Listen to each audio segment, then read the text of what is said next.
Bakit nga ba? Bakit nga ba? Ha? Bakit nga ba? Bakit nga ba? Bakit nga ba? Alam mo yung lubak-lubak yung daan? You tell me. Bakit nga ba? No, you tell me.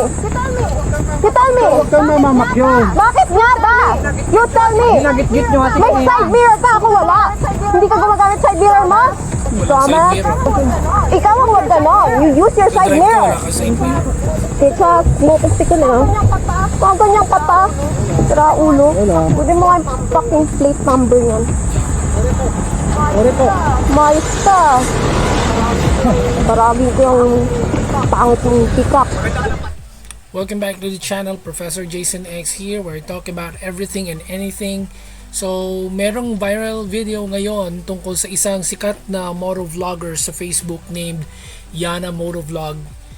Binabash siya ng mga netizens after niya mag-upload ng isang video kung saan nakipagtalo siya sa isang driver ng pickup ng Nissan Navara.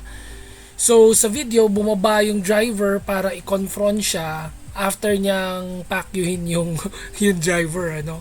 So doon sinagot siya niya na you tell me, di ka ba gumagamit ng side mirror?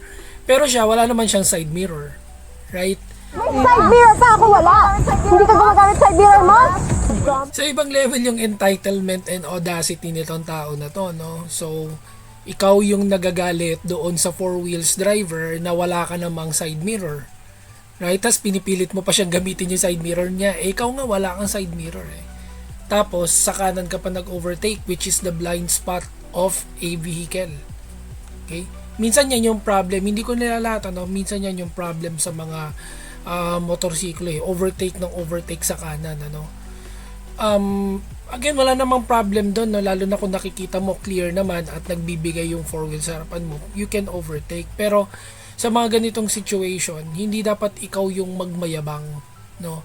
Dahil clearly, meron kang violation, wala kang side mirror, and nag-overtake ka pa on a blind spot. And remember, nasa rough road kayo, no? There might be a reason, while I'm not defending the driver of the four wheels, there's a reason na medyo nagsuswerve siya. Pag nasa rough road kayo, syempre, for a four-wheel vehicle, iiwas ka sa mga lubak eh, no? Maraming pwedeng mangyari sa'yo kapag ka nalubak ka. Pwedeng mag-overturn yung sasakyan, pwedeng ma-damage yung bumper mo. Mahirap, right? So dapat dapat menor ka lang sa mga ganyang lugar. Hindi pwedeng nag-overspeed ka, okay? Na mabilis yung takbo mo. Sa kalsada, as what we have always said, tayo? Pakumbaba tayo, no? Hindi yung hindi ka lang napagbigyan, hindi ka napagbigyan mag-overtake or medyo nahirapan ka, bibigyan mo na ng middle finger yung tao or mamamakyo ka na, no? So that's clearly inviting for provocation, or you're inviting, may inis yan, syempre papatulan ka niyan, and it might end up to a lot of things. Pwede magkaroon ng physical confrontation, pwedeng kagaya nyo na nakaraan, marami namatay, no, because of road rage. So, you're provoking for road rage pag ganyan yung ginagawa mo, no. Kung kausapin mo ng maayos, parahin mo ng maayos, hindi yung papakyuhin mo yung tao.